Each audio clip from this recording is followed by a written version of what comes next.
السلام علیکم ورحمۃ اللہ وبرکاتہ۔ حضرت امید کرتا ہوں آپ خیر و عافیت سے ہوں گے۔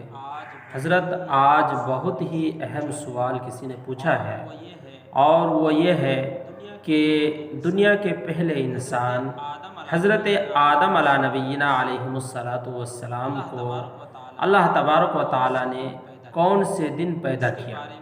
اس کے بارے میں تفصیل کے ساتھ روشنی ڈالیے برائے مہربانی۔ وعلیکم السلام ورحمۃ اللہ وبرکاتہ۔ اللہ تبارک و تعالیٰ کے فضل و کرم سے میں بالکل ٹھیک ٹھاک ہوں۔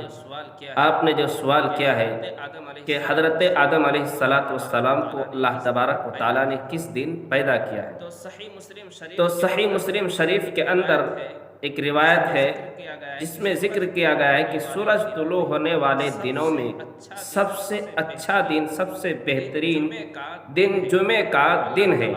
تو اللہ تبارک و تعالیٰ نے حضرت آدم علیہ السلام کو جمعے کے دن پیدا کیا ہے جی، اور اللہ تبارک و تعالیٰ نے حضرت آدم علیہ السلام کو جمعے کے دن ہی جنت کے اندر داخل کیا ہے۔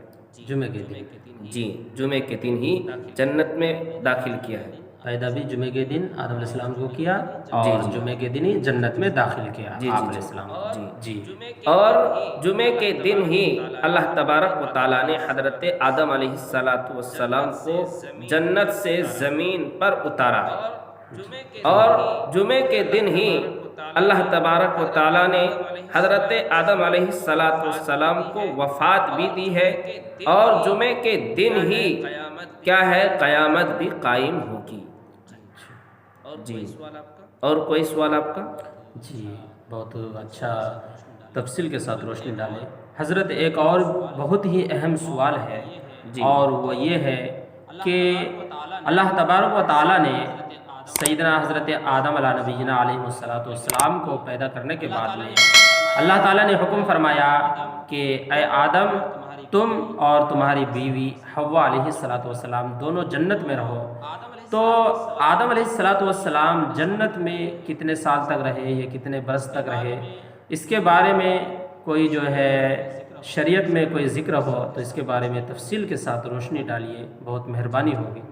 جی، امام اوزاعی نے حضرت حسان بن عطیہ رضی اللہ عنہ سے نقل کیا ہے کہ حضرت آدم علیہ السلام جنت کے اندر 100 سال تک مقیم رہے۔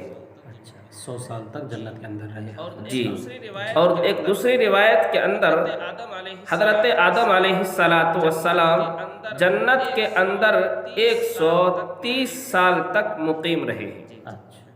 جی جی، دو روایت ہے۔ ایک روایت کے اندر ہے 100 سال کا ذکر کیا ہے، اور ایک دوسری روایت کے اندر 130 سال کا ذکر کیا گیا ہے۔